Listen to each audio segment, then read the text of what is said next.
Welcome to Your Story, His Glory with Janelle Burker. Today, joining us is Brenda Counts. If you did not catch part one of her story, you will want to go back and listen to that. Today, we are going to continue our conversation with her.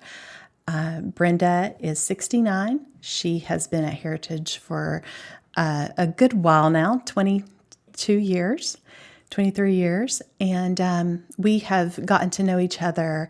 To know Brenda is to love her. She has the most contagious, bubbly, kind personality. To see her is to see Jesus, and you will just fall in love with her too if you don't already know her. I'm excited to have this conversation and go a little bit deeper and find out authentically where she's been and how the Lord has drawn her to Himself through very difficult places. Brenda, thank you for talking with us again and continuing this conversation. On the last part, you did talk about how that once Chris passed, that you fell into a very difficult place in your life. Can we pick up there and continue talking about that? Sure. Yeah. What did that look like? I have been told before that now we don't call a nervous breakdown a nervous breakdown. Yeah. It's more of an anxiety episode or a continuous anxiety episode. So whenever you say nervous breakdown, that can mean lots of different things. What did that mean in your life emotionally and as things were continuing around you and you were trying to figure out life without your son? Okay. So I went into a deep, dark place but knowing that I was a Christian and I couldn't let anybody see that, I just sort of shut down, basically. I would get up and I would go to church, went to church the Sunday after we buried him, and put on a smiling, happy face and just tried to be what I was supposed to be, not what I felt like being. What I felt like being was just under the covers with my head and just leave me alone. I don't want to be around anybody. In the same token, I had another child that needed his mom, and I was trying to function and go about that. And so 3 months, I did that for 3 months. And one morning I got up and I was getting ready to go to work, and I had gotten dressed, done my makeup, the whole 9 yards, sat down with my devotion, my little bowl of cereal, and just started reading the Word. And I don't know, something just came over me. I started crying. And it's like, Chris is gone. He's really gone. It's like it just hit me, And I just kept crying and crying and crying. And I walked the floors. Kansas was at school, Roger was at work, and I had nobody to call that I felt comfortable calling except my pastor and his wife. And at that time, we were going to Calvary Baptist in Irwin, and a wonderful church. We just had a really good congregation there and church family there. But I after 2 hours, I'm hysterical. I've cried till I'm just, And so I picked up the phone and I called him and he answered. And I said, I need some help. And I was crying. He's like, what's the matter? And his wife gets on the extension and they're trying to talk me through. And he goes, Brenda, where's Roger? I need to call Roger. And I said, well, he's at work. And, well, where's work, And he just, anyway, I can't remember. I must have given him Roger's phone number or something. I don't know. But he was working on that, and she was trying to get me calmed down.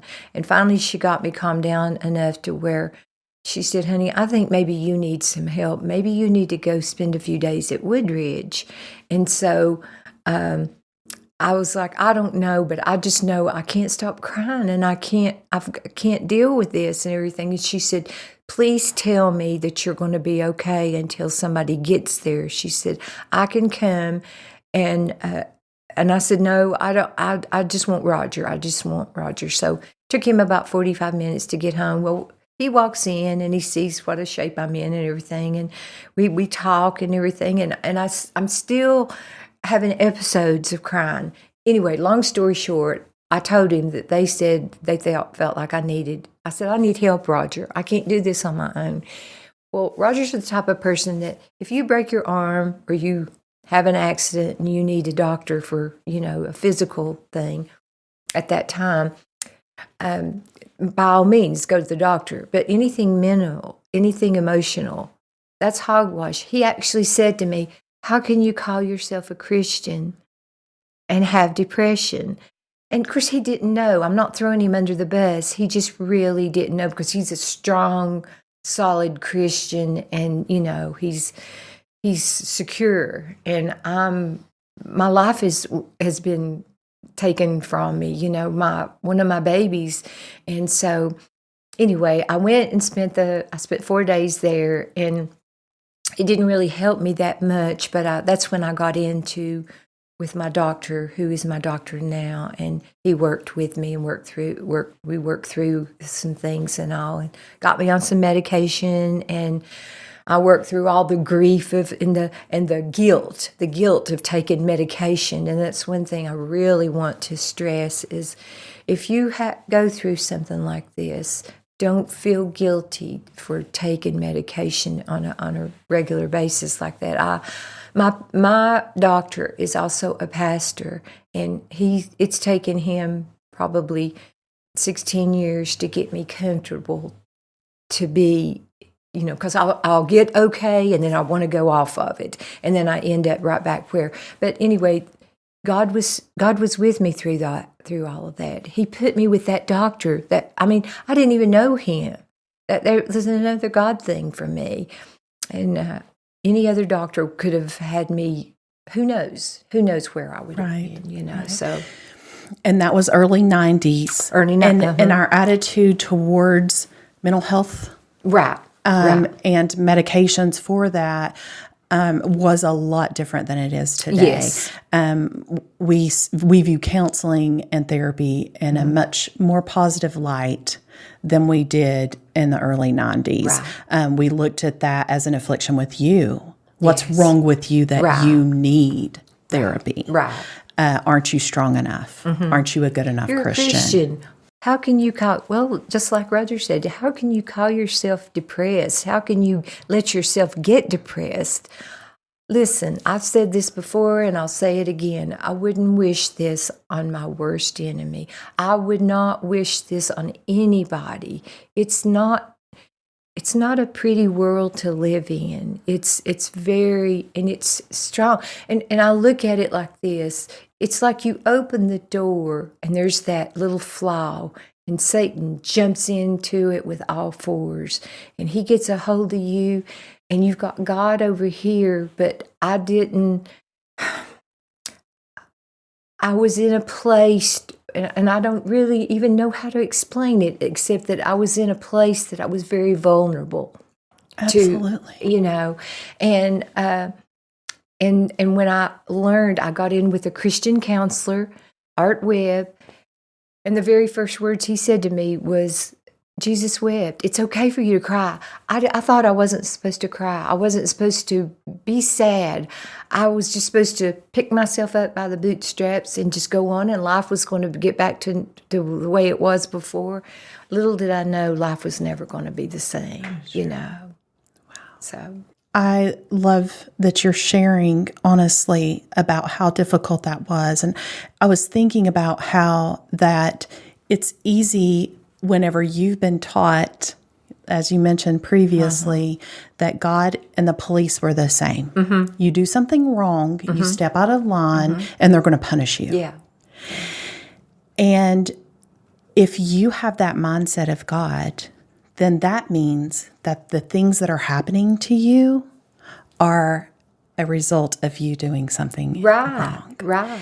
And I think sometimes we recognize that if I'm the one who's done something wrong and God is punishing me, then that means that I can be angry at God because He must be angry at me. Yes. And when we have those wrong concepts of who God is, and you mentioned previously that God loved Chris more than you could ever have loved him.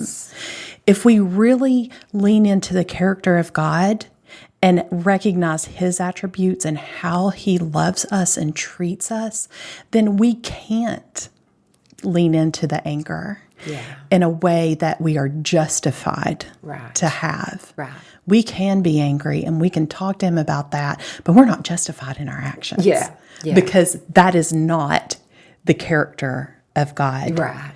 So, in your as you mature in your spiritual walk and understanding of who God is, then you come to better understanding of how we live within the world that we have been placed. Right, exactly. And God has always been there for me. He's always been there with me. But I was just in such a dark place at that time that I won't say I forgot about Him, but I knew He was with me. But it's hard to explain, where I was and how I got in that area. But anyway, through this counseling with Art, it just helped me so much and helped me realize that, I don't know, I was going to make it through this one. I was going to be able to go on and be the person God wanted me to be and be a better mother to my other child, be a better wife, be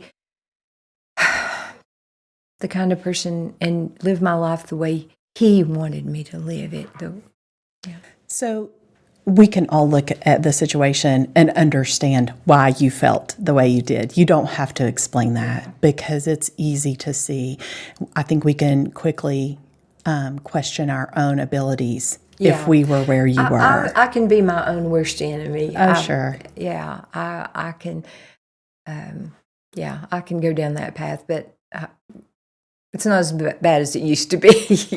Can I also say that I bet that even in your past of being walking through difficult marriages where you were mistreated but needed to be strong for your kids, then being a single mom where you were the one that had to pull things together. You had to feed your kids. You had to have a roof over their head, and it was on your shoulders. I would also say that probably gave you the determination and the willingness and the fortitude to say, I'm like you just said, I'm not going to stay here. I am going to care for my other child. And I'm going to let this experience bring me to where I need to be in Christ. I don't think I'm that strong, and nobody does, I guess, unless they're faced there. I mean, how many times did I say before I went through any of this stuff when I saw other people walk through things, oh, I could never live through that. We all say that, from time to time. And you don't know what you're going to be faced with in life, and you don't know what strength you're going to get from God. You don't know. None of us know. I mean, I don't know what I'm going to live through tomorrow, but I do know now that I've got a God that's going to walk me through every bit of it, just like He's walked me through all that I've already been through, and always will. And we talk about the miraculous work of Jesus on the cross. We talk about the miraculous work of Jesus bringing us to faith in Him and being a Christian and cleansing us from all the bad, helping us to know how to turn away from sin. But when we're walking through the hard places like this, sometimes we are not looking for the miraculous work that He is in us.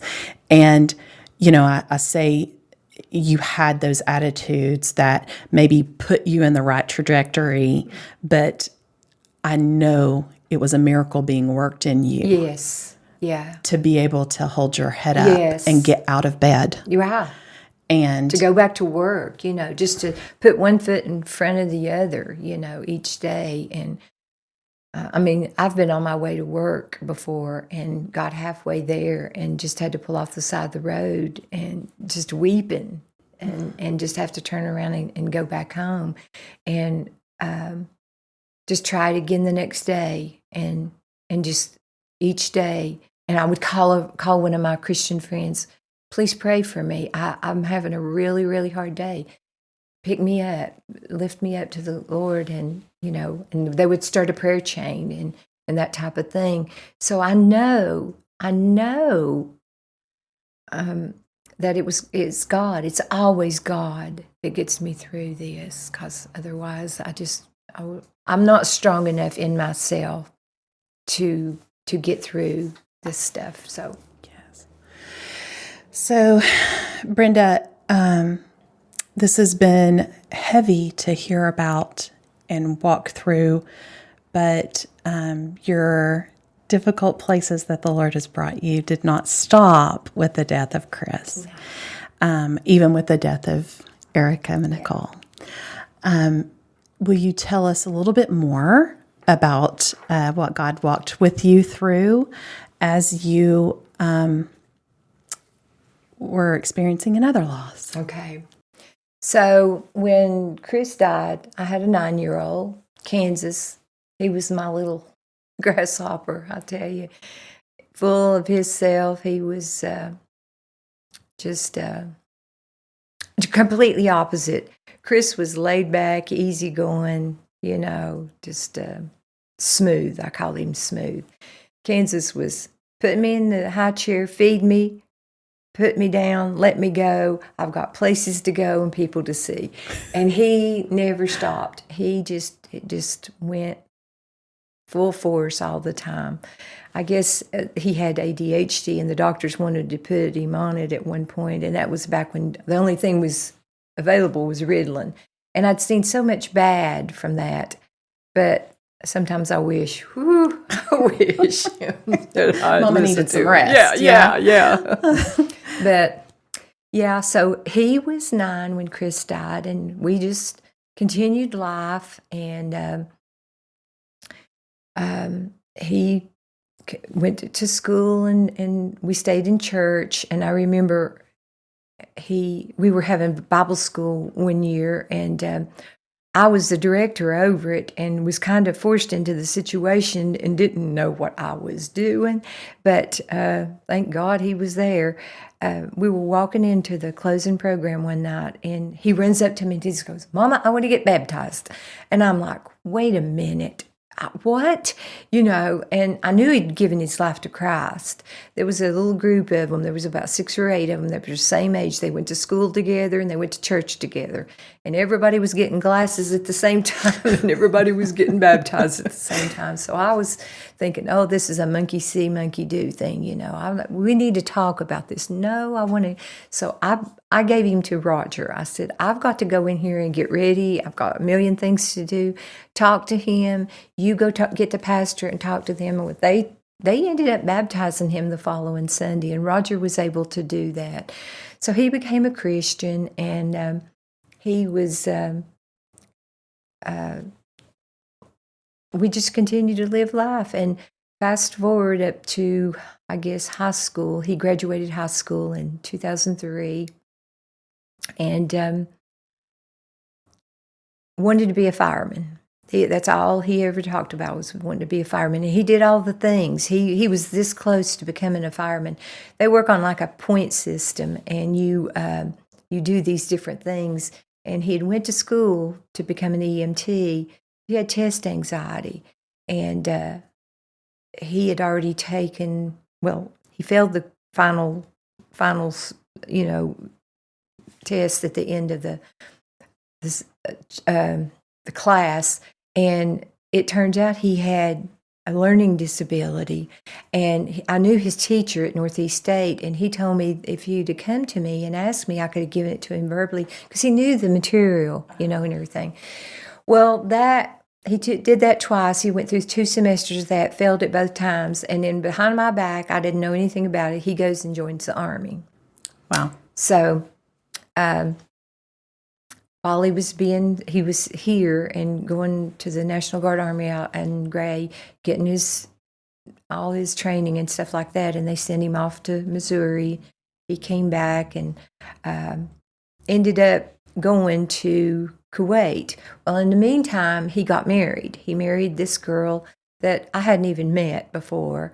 He had moved out and I guess moved in with her, and next thing I knew, they got married, and next thing I knew, she was pregnant, and he's going off to Kuwait.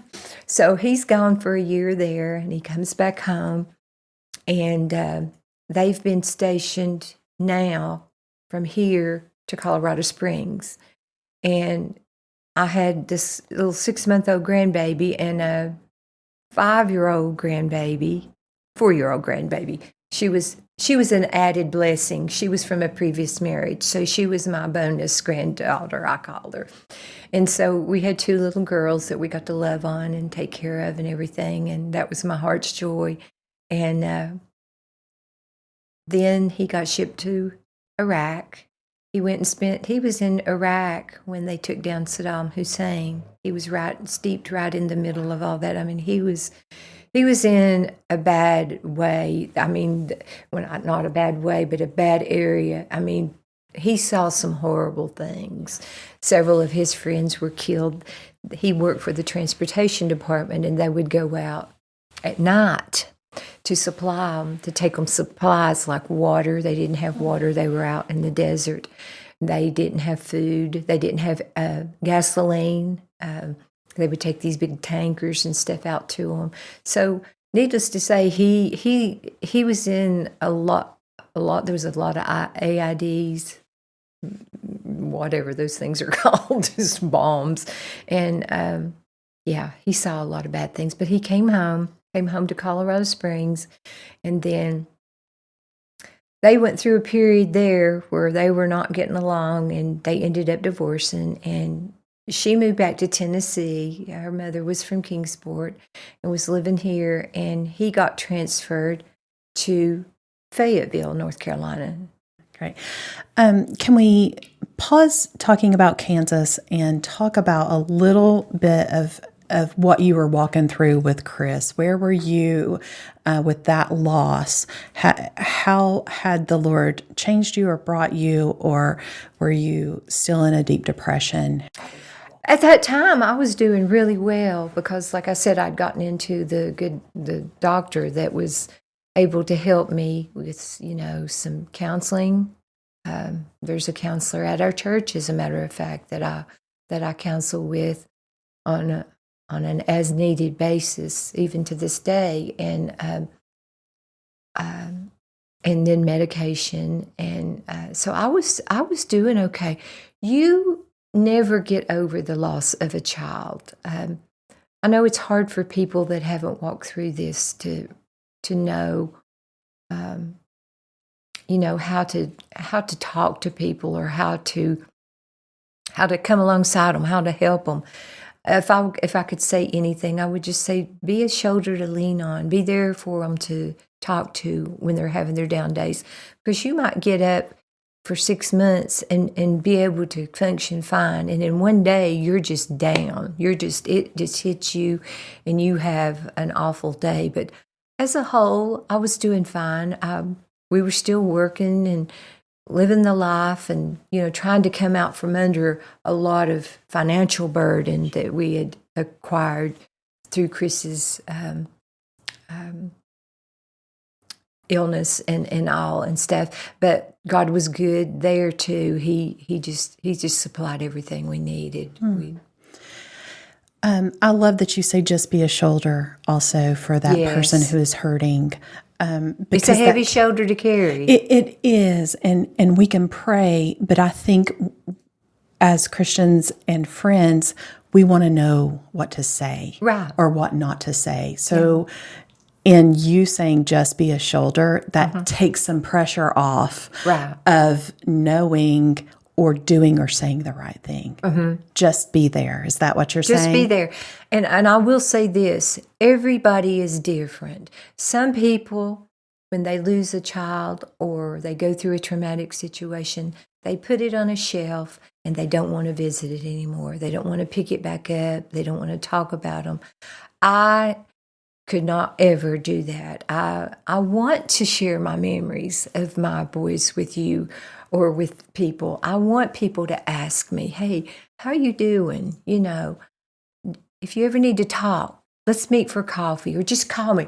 I've had people say, call me anytime, day or night. And that's what I tell other mothers that I have come alongside. I've had the privilege of coming along with a few and meeting them and hearing their story.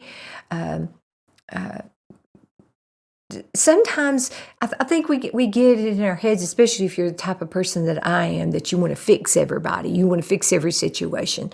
That meeting with somebody is going to be, oh, I got to say the right thing. I got to do the right thing, or I've got to, just have all my T's crossed and my I's dotted.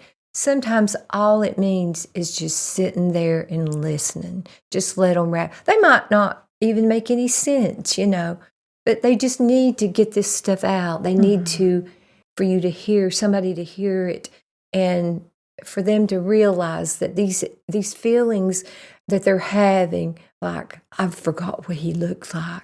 I'm starting to forget what he looked like, or I forget his smell, or I forget what was that song that he liked really well, or, just things that you promise yourself you're never going to forget, You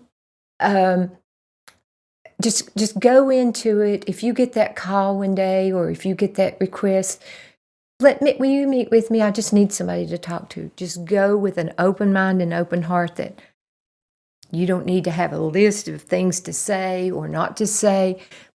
Just go and listen. And if they want your input, they're going to ask you. I remember a short time after Chris died, I started having these, like, I was forgetting what he looked like. This was like a year into it. And I was like, oh, I can't do that. I mean, and so I went to a support group and I started hearing them tell their stories. And they were like, I had an episode last week where I forgot.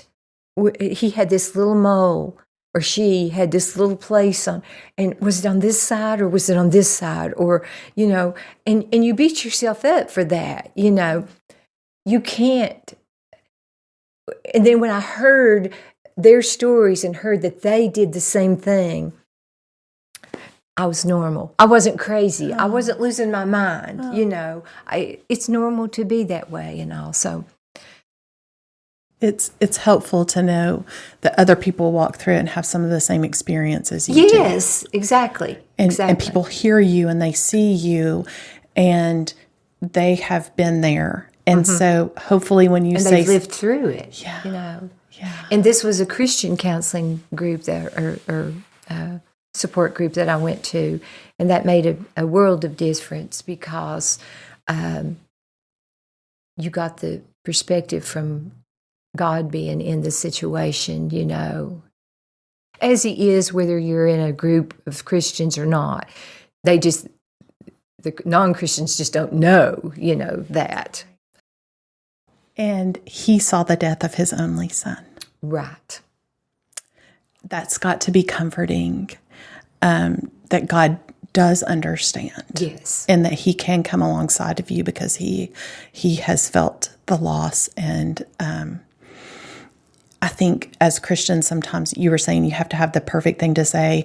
I think even we take it a step farther and think, I have to have the right scripture to speak into their lives. Yeah. The right words, just like when you ask me to do this, I'm like, oh, studying scripture and doing all this stuff and then trying to get my mind wrapped around what I'm going to say and everything like that. It's not going any place near like I thought it was going to. Like I said earlier, I feel like I'm babbling, but I'm just speaking from my heart. I'm just I just want people to know that when you go through something in life like this, yes, it's devastating, it's awful, but God's going to walk through it with you, and He's going to hold you up on the days that you feel like you just can't take another breath. He's going to be there with the right thoughts. You just got to give it to Him. You got to give it all to Him and let Him encompass your whole your mind, your whole being. And Brenda, we hear Christians say things like that, give it all to Him. Will you tell me what that conversation with Him was? What does that sound like? How do we give something that's intangible but is weighing us so heavily and is hurting us so much? How do we give that to God? you have to come to the end of you. Yeah, I mean, you have to be. So you can't do it yourself. You can't. And when but you have to realize that, because like I've said, I'm a fixer. I'm going to fix me. I'm going to fix you. I'm going to fix this situation, because that's the way God made me. I'm a fixer. I couldn't fix me. So when I finally came to the end of me, and the only place I had to go was up, and that really is where I was when I lost Kansas. That's the rest of the story that we'll get to here in a minute. Right. That's right. So at that point, you were still holding on to what you did have, which was Kansas. Oh, I put him in a bubble. Bless his heart, I was so afraid that I was going to lose him, and I thought, God, 4 children, wouldn't even let it enter my mind. When it would enter my mind, I would just erase it. No. But he was in a war. I even tried, there used to be a rule in the military that if you had lost a son, and you had another son that went in, you could evoke that law and say, you can't have my other son. I tried that. Oh, he got so mad at me. One, it's not a law anymore. It's Really? not a rule. If they want to go in, they can go in. And 2, how could you take that away from me, Mama? That's my heart. That's what I want to do. And so we went around a few times over that, but I had to respect his wishes, So he went in and he did his thing and he came home. He was home on furlough. Well, I say furlough. He was stationed back at Fort, in Fayetteville. So he starts drinking. He's got, unbeknownst to me, he's got a drinking problem, and he meets this girl. Now, he's been divorced. He went through a really nasty divorce, and he meets this girl, and he even brought her home in February for us to meet. And she had 2 children from a previous marriage, and it was a shock. They just walked in one day, "Here, Mom, this is the girl I'm going to marry," and blah, blah, blah. And so, that was a whirlwind weekend, and he goes back. That was in February. And the 1st of March, he was at a party one night, and he was outside. And he tripped and fell, and he hit the back of his head, and he got a blood clot. Well, we had Megan with us. She was 4 by then, and me and her and Roger were at Dollywood.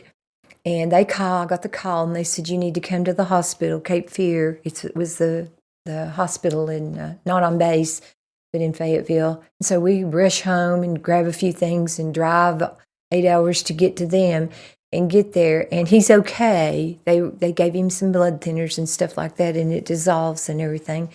And that's when I find out about his drinking. His first lieutenant took me outside, and they said, and talked to me, and they said, "He's got a drug problem and he's got a drinking problem, and you could have knocked me over with a feather," because we had seen so much of that in our life that we just, I never thought he would ever even smoke a cigarette, much less touch into drugs or drinking. Well, turns out he was into it, and they'd found him, and they were actually going to court-martial him. But he had so many that came forward in his platoon to say, he's doing so well. He's such a good soldier. He's just picked up this bad habit, So they decided to downgrade him from Specialist 3 to Specialist 2, and they were going to send him to Fort Campbell in Kentucky and get him out of this environment and everything. 2 weeks later, we get the phone call in the middle of the night that he's had an accident. He fell out of a tree. He's punctured his liver, and he may not make it, and we needed to get there as soon as we could. We jump up. I'm just so addled. I'm in the deep throngs of sleep, and we just we don't even, we just grab, like a pair of panties and a bottle of pills and throw it in the car and take off.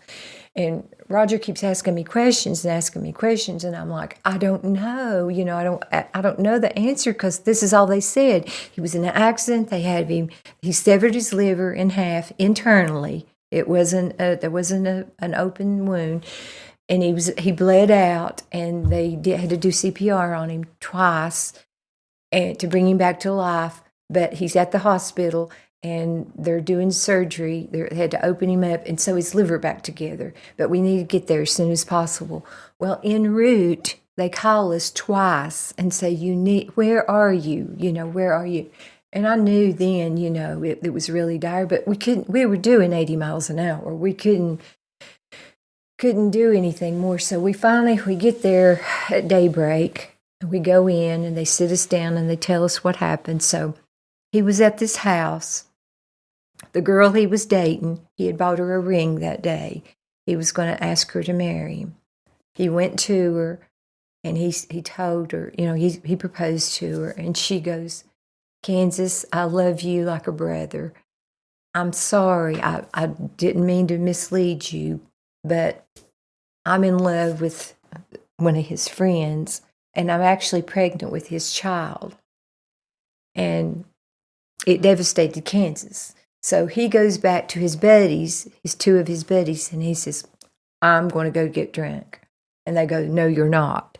Yes, I am. You can either go with me or I'm going by myself.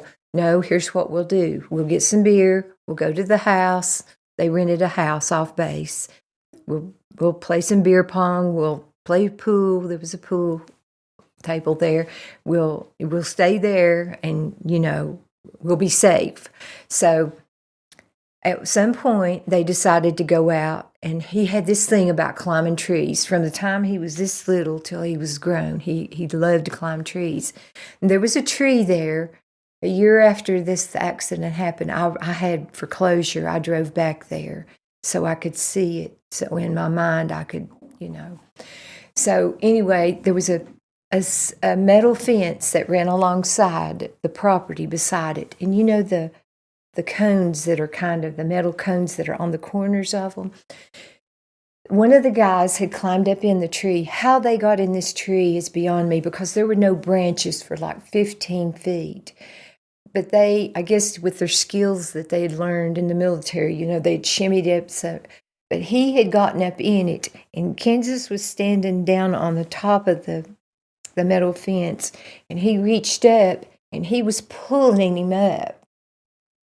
And he said, I've got the limb, let me go. And when he did, he didn't have as good a grip as he thought, and he lost his grip. And he fell, and when he fell on that metal thing, and it internally severed his liver. So he ran into the house, laid down on the couch, and they said he was 6'1" and weighed 150 pounds. So he was a stick, he had no meat on his bones. And so they said within like 20 seconds, he looked like he was 9 months pregnant. And what had happened, all the blood from his body had pooled to his vital organs, and they were trying to, just keep him alive. And they called the rescue squad. They got him. He died again going into the hospital. They did CPR and brought him back. They had to do CPR when they put him on the table and brought him back. They got him hooked up to all these machines and everything and did the surgery. And he had just come out of surgery when we got there. And they told us what to expect before we went in to see him. Was he gone at that point? No. He was still alive. No, he was alive. He was only alive because of a ventilator, and they had blood. They were pumping blood. They gave him 30 units of blood in surgery, and it was running out as fast as they were giving it to him.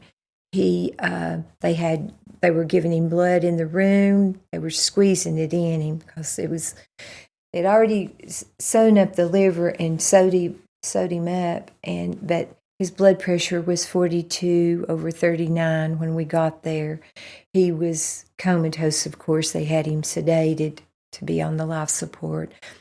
Every available femur vein that they could get an IV in, they had medicines of all kinds going into him just to keep him alive. Yeah.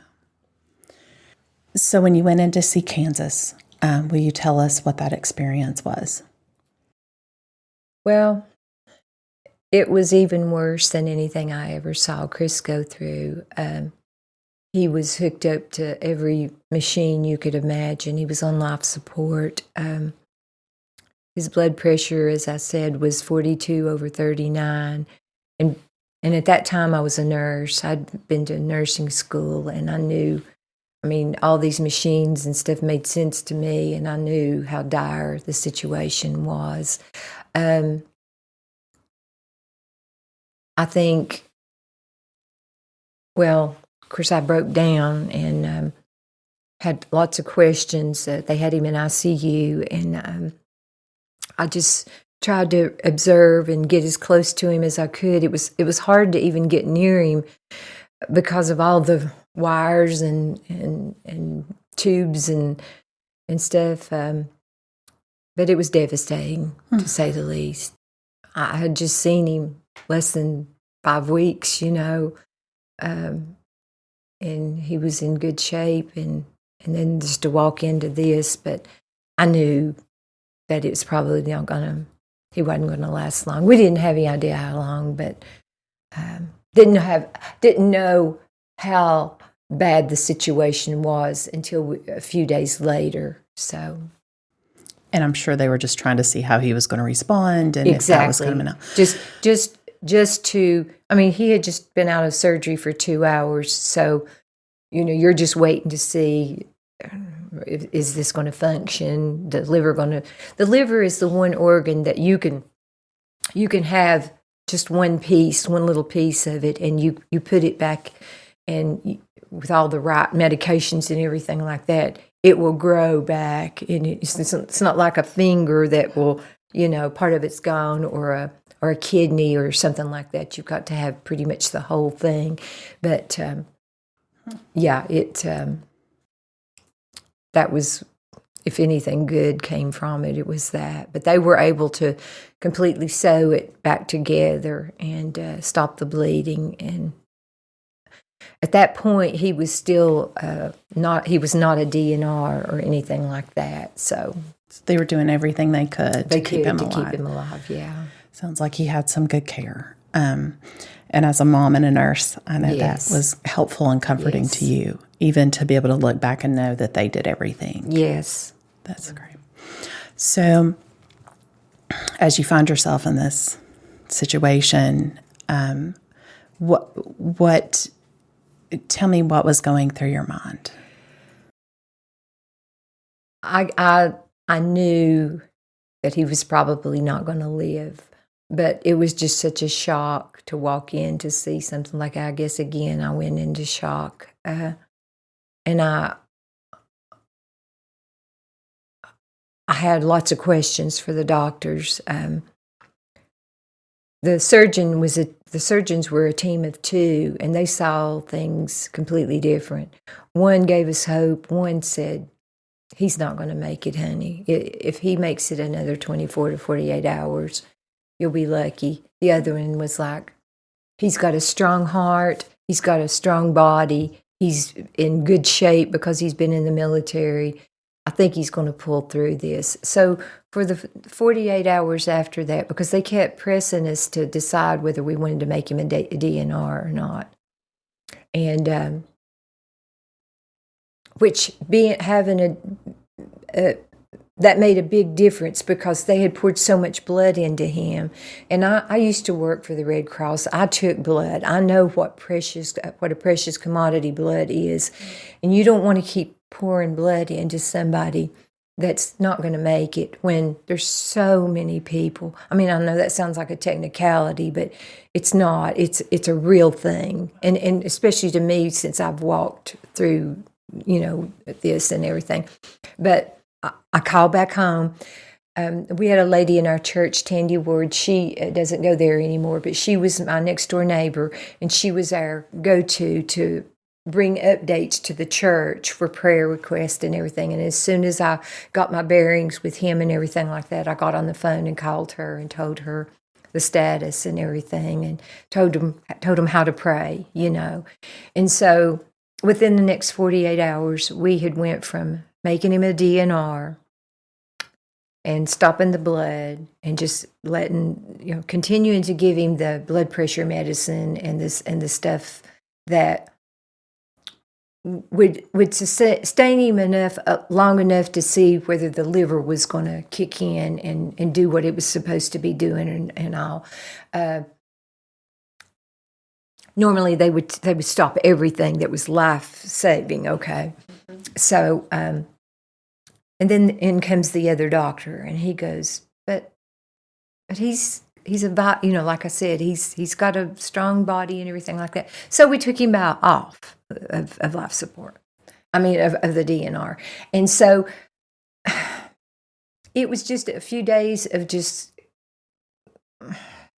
chaos, basically, just not knowing what to do, not knowing the right thing to do and everything. And I cannot speak for the care he got. I cannot speak for the care that my son Christopher got at MCV, and I cannot speak highly enough for the care that he got at Cape Fear Hospital. It wasn't the Army hospital, it was the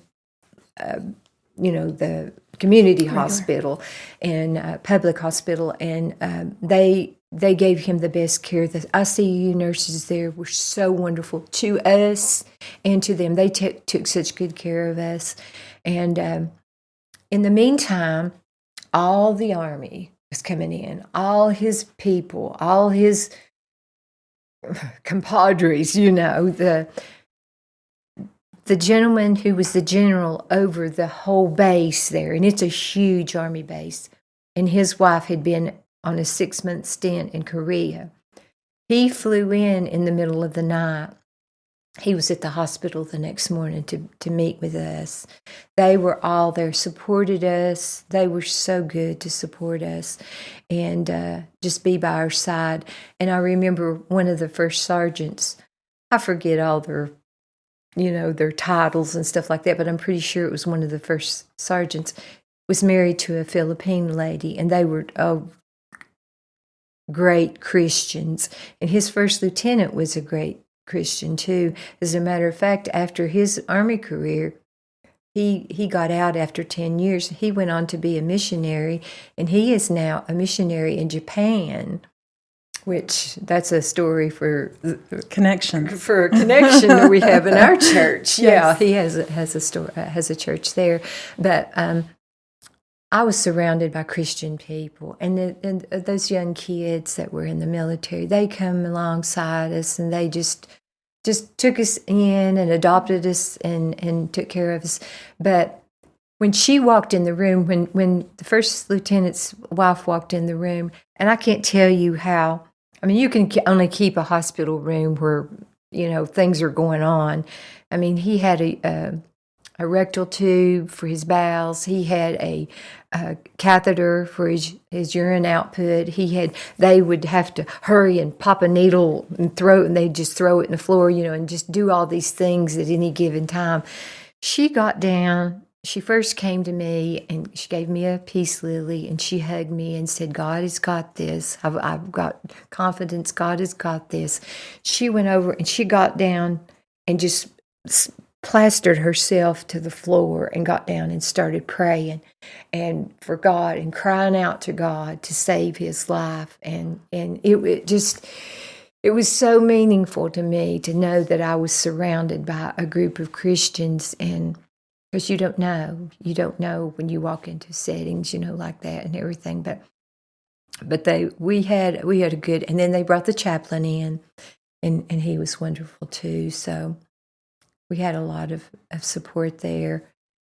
God is good to give you comfort. Yes. In that moment, and with people that were strangers. Total strangers, yeah. And see, we had the people back home. I would call Tandy sometimes twice a day, and I could feel those prayers. I could feel, we were staying in, it's like a Ronald McDonald House, but for the military, it's called a foster house.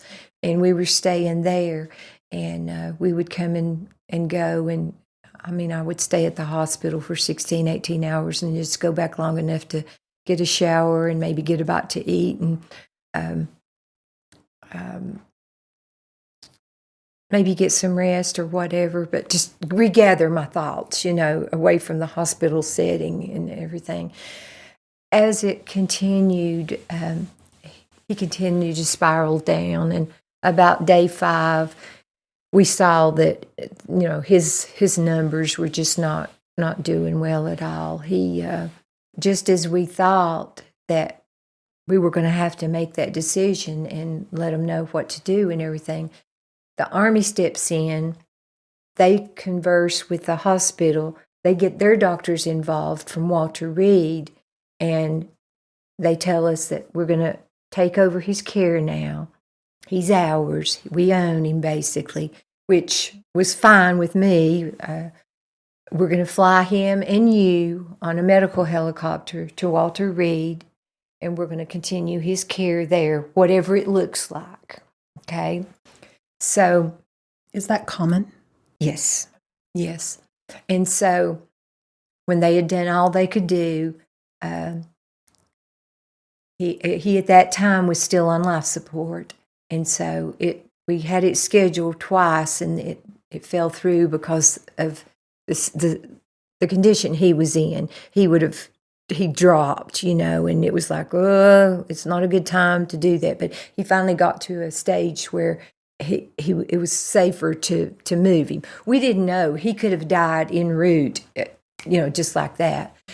So anyway, we got to Walter Reed. They got him in ICU, got him settled, and we got up there, and the doctors came, and they took them 2 days to do all their assessing and everything, and they came back with the same thing as what they had told us there, that he is brain dead, he's blind, he's paralyzed from the neck down. And by that time, he had gone septic. His wound had gotten infected, and he had sepsis, and he was running a really high fever, and that was about 3 days of, going through this part and everything. And then they had an ethics committee, and I don't know if you're familiar with an ethics committee, but in a hospital, when you've got somebody that's in a shape like that, what they do is they get a pastor or a chaplain, whatever. They get all the doctors that are involved in this person's case together, and they have what they call an ethics meeting, and they bring all their knowledge to the table, and they take a look and see what they recommend as far as what kind of outcome this is going to be. So when they had that meeting, then they called us in, and they were all there, and they all gave us their opinion, and the neuropsychologist was the one holding out. He just always held out, both at Cape Fear and at Walter Reed, because it's just hard for them. Not an ego thing, but it's just something that it's, And a lot of them, it's their beliefs. They just don't like, to go that route. But anyway, whatever it was, he was the only one that said, let's give it a few days. But so they told us, okay, what we're going to do is it's your choice. But we are going to move him to our hospice unit. And when you get ready, if something doesn't happen on its own, naturally, when you get ready, we'll do whatever you want us to do. In other words, take him off life support. So all along, even from day one, my husband, it's killing him. We haven't talked much about Roger, but he adopted Kansas when he was 9 years old. And he was his only child, and he wasn't his biological child, but his biological father was never in his life. So when he walked away, he just walked away. So Roger was the real deal, And he kept saying, why are they keeping him alive? And I was like, honey, it's our choice. It's our choice. Then why are we doing this? We're just, And I'm like, well, I've got to know. I've got to know, And we're praying, and I'm just, okay, so when we had the ethics committee, I called and I told Tandy, I said, tell everybody to pray that God would give me the wisdom to do what I need to do to know when to basically pull the plug, because I knew I was going to. Right. I just was praying that it would happen naturally, because honestly, just to be blunt, I felt like Dr. Kevorkian. I mean, this is my child, Too heavy, yeah. So we went back to the room on that particular night after the ethics committee and everything, and I'd called Tandy and told her all of that. I woke up at 4. I was praying. I went back to the room, took a shower and everything, and was praying and praying and praying. God, you've got to show me what I'm supposed to do here. I was so tired. I wasn't sleeping. I wasn't eating right. And I didn't want that to be my deciding factor. I wanted to be, so I thought, I'm going to get a good night's sleep. And when I woke up, it was just like, bing, it's time. It was just like God said, it's time to let him go. He's not going to get any better. And so I got myself ready, and I was going to let Roger, I wanted some time to myself with him, but we lived about 2 blocks from the hospital, and in Washington, D.C., it was dark, and it wasn't really safe for me to go.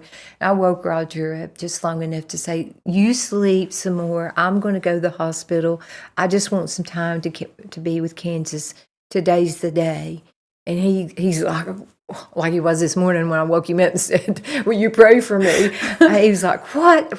And I was like, I'm going to take him off of life support today. And he goes, okay, no, you're not going by yourself. Give me a few minutes to get myself together and, wash my face and everything. And so we walked back over there, and he made me go get something to eat in the cafeteria, and we ate and then went upstairs. We spent about 4 hours with him, and I talked to him, and there's a lot of controversy out there as to whether people that are in a coma can hear what you're saying or not, but I'm a firm believer that they can hear you, because I've seen too many cases where when they woke up, they tell you, I remember when this, and you said, and they said, so I don't know that whether he heard me or not, but in my heart, it was just, I had to say it to him. And so we spent our time and everything with him, and it was about 10:30. And no, I went in and told them as soon as we got there. I said, we're going to spend some time with us. And they were kind of in shock. They were like, I said, we're going to take him off life support today. Oh, are you sure? You're sure? And so, yeah, we said, yeah, but we want to spend some time with him, and we'll let you know and everything. And they said, you take as long as you need. So we spent 3 or 4 hours with him, and I went and told him it's time. And so they came in and they unplugged him from all the machines. Can I pause you for just Yes, a minute? you can. Yes. Can I ask the question, what did you say in those last moments? Can you share To Kansas, to Kansas Yes. those last words? I told him that I loved him more than life itself, that I was so proud of him, that he had made me such a proud mom, and that he was such a brave human being for going and doing serving his country, and for doing the things that he had done in the face of all the adversity that they were, and that he was so lucky that he made it home safe, and that I had his baby girl who was going to be mine to raise then, and that I was going to do everything I could to make sure that she remembered him and she knew the sacrifices he had made, and to share his memory, with her and all. How old was she at that time? She was just 4, and he had been deployed twice, so she just barely remembers him, barely. And you have honored him in that way by teaching her Yeah. about her father. Yeah. As much as I could. She's 20 now, and she's just moved on, pretty much and stuff. But yeah, as much as I could, I would tell her and show her things, and yeah.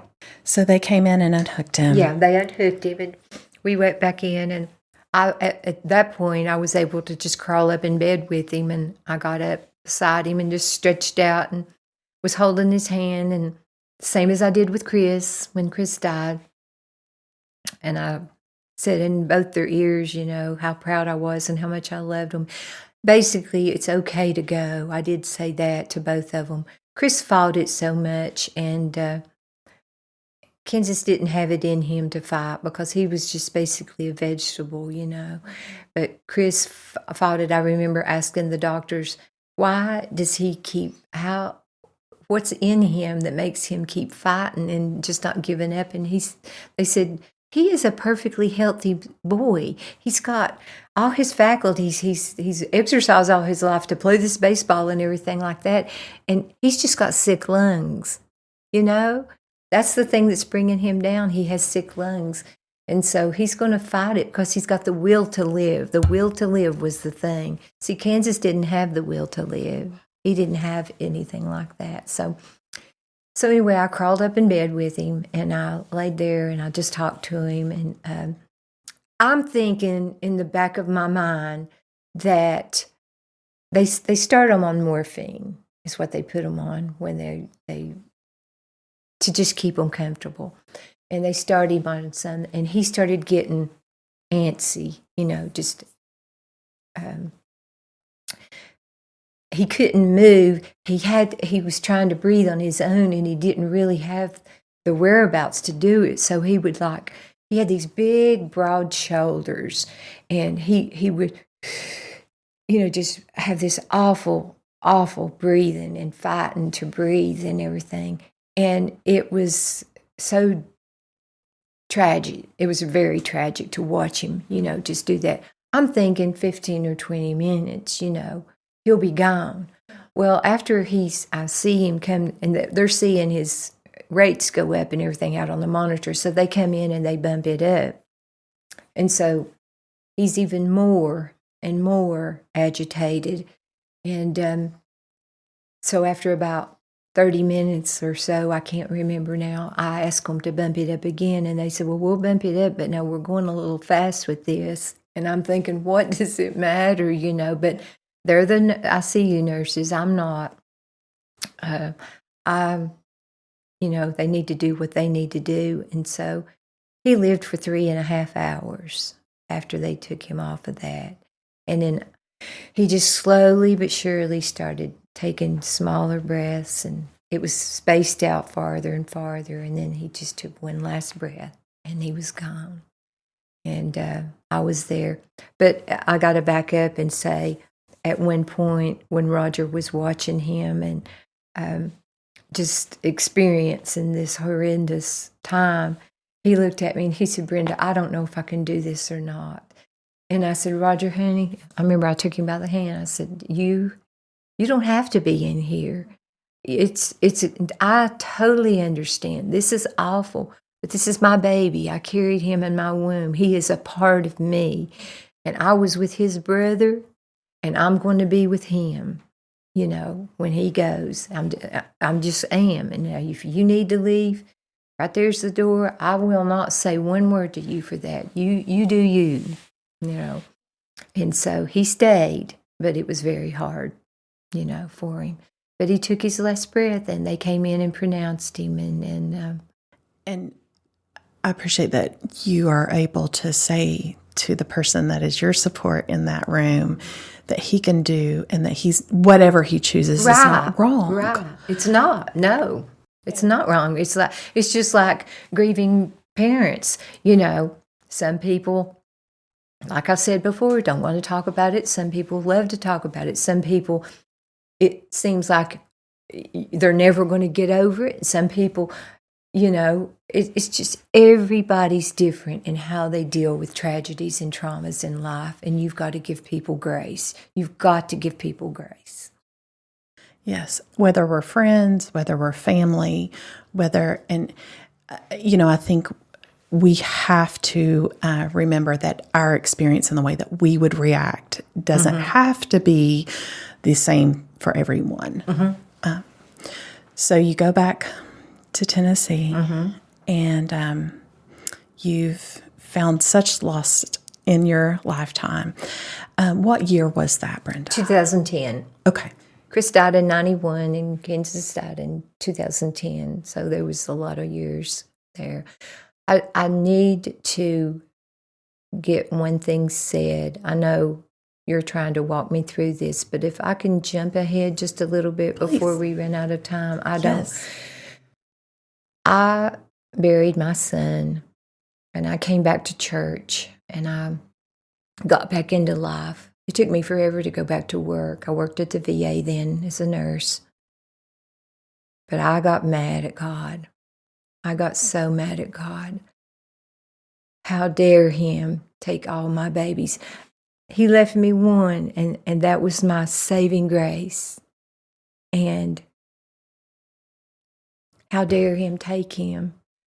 And some of you that are listening to this right now might be cringing. You might be, gasping and everything like that. But God is a big enough God that he can take anything I throw at him. In respect, I'm not being disrespectful here. But I did, and I almost walked away from my religion, from my relationship with God altogether. I was so angry at him. I still don't understand why. Not that we're supposed to know the whys. That's another big lesson I learned. But I was at the crossroads of either walking away and just never looking back, never gracing the doors of a church, never praying again, or jumping back in with all fours. And it was 6 months that I lived like that. Oh, I would come to church and I'd put on that face and put on that, spout those Bible verses and stuff. But inside, I was just rolling with anger. I was just so hurt. And who do you think you are? Why would you allow me to do this? Like I was something special, But anyway, I was sitting in my home one day by myself. Don't even know I can't even remember what I was doing, but it was literally just like somebody touched me on my shoulder, just a light tap. And it was God speaking in my brain. And he said, Brenda, oh girl, you got to make up your mind. Either you're for me or you're against me. Now, I've put up with this. I've given you grace. I've given you time to work through this. But the time has come. You've got to rid yourself of this anger, this bitterness, this hatefulness, and get back with the program, or you're gone, I mean, it's just, you got to make up your mind. And I melted. I just melted in a heap in the floor. And I cried, and I cried, and I cried. And I asked him to forgive me and just kept pouring my heart out. Please forgive me. Please forgive me. I'm so sorry about all this. But I choose you, God. I choose you. I have to choose you. You got me through all of this. You're the one that got me through. And these were your kids anyway, And I mean, it wasn't that made it a magic formula and overnight I was okay, But I was able to rid myself of all that bitterness and that almost hate and the whys. The whys are a big thing. I don't think a lot of people realize how much whys, work on us in life. You see a little innocent kid out here that's just playing with a ball. They run out in front of a car and get hit by a car. Why? God. But we have to be able to accept that God's God and He knows what's best for everything, even in tragedy like this. And I still have to work on myself. I still have times when I see things happen to other people and I'm like, what are you doing, God? And then I have to come back and say, wait a minute, who are you? Who are you that you would judge God? He created you. He created your world. He gave you the blessings that you get every day, the life that you have, your health. And look what He's done in Heritage Baptist Church. Look at the babies He's given you to pour your love into. He's taken that love that you couldn't give your children. And you get to love on these. It's a privilege to just come alongside these and watch them get their first tooth. Watch them take their first step. Be there as they're growing up. Watch them like Abby and Trevor grow up and have their baby. I had them when they were babies. Yes. So it's such a joy. I thank you for recognizing that the whys can be a formula for destruction. Yes. And they're worse than the anger, I think, for me anyway. It justifies our anger, right? Yeah. It justifies all the things that we think should have happened or shouldn't have happened. Yeah. And it takes our eyes off of who God is in that experience. Exactly. So, and when you take your eyes off of God, you've lost it all. I mean, I would come to church and I would see these families and they would seem to be perfect and their little kids, they had 2.5-point kids and everything seemed to be going perfect with them. And the grandkids are the ones that would get me, and everything. And I would be like, you robbed me of grandkids from Chris and more grandkids but it was all, I was making it about me, and it wasn't about me. It was about what He does in people's lives and what He will do in your life if you will allow Him to come into your life and recognize that. And it is such a privilege. Amen. If anybody out there that's got a baby that I get to take care of now and everything, you just don't know what a joy that is and what a blessing it is to be able to come alongside you and kiss on your babies and love on them and even change those poopy diapers, I love that. And what I also hear you saying is you walk through and you say, okay, God, I'm going to look at the good and your blessings on me. But it is as you see the different stages that you may have expected in your life. It's easy to pick back up on but look at them, why not me? Right. So it's a constant battle in our lives. In It is heart. a constant battle. It's not like, okay, I got here and now everything's going to be okay. Sure, yeah. I mean, I'll be okay. I went through a season this past year that it was some of the worst depression. I didn't think I was going to come out of it. I went through about 6 weeks that I hoarded myself up in my house And I didn't want to be around anybody. I didn't want to, I just couldn't. I couldn't do people. I couldn't do church. I couldn't do, just something got a hold of me. And one day I was just like, it was again one of those God moments. I was like, you have got to get yourself over this. You've got to get back out there and make yourself be back in there. God's got a purpose for you.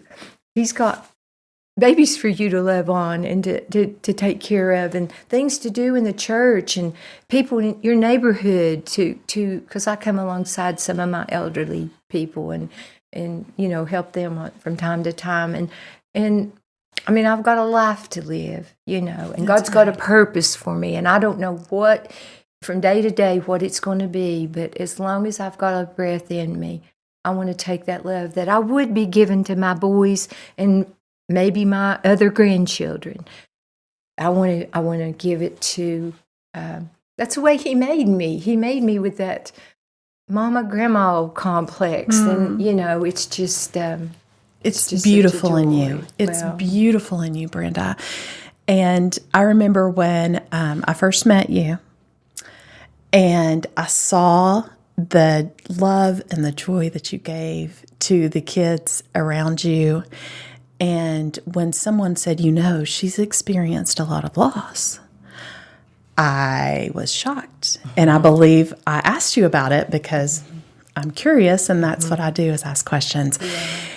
And you said, oh, yes, I didn't only lose one son, I lost another. And what struck me was the joy of Jesus that you have in your life.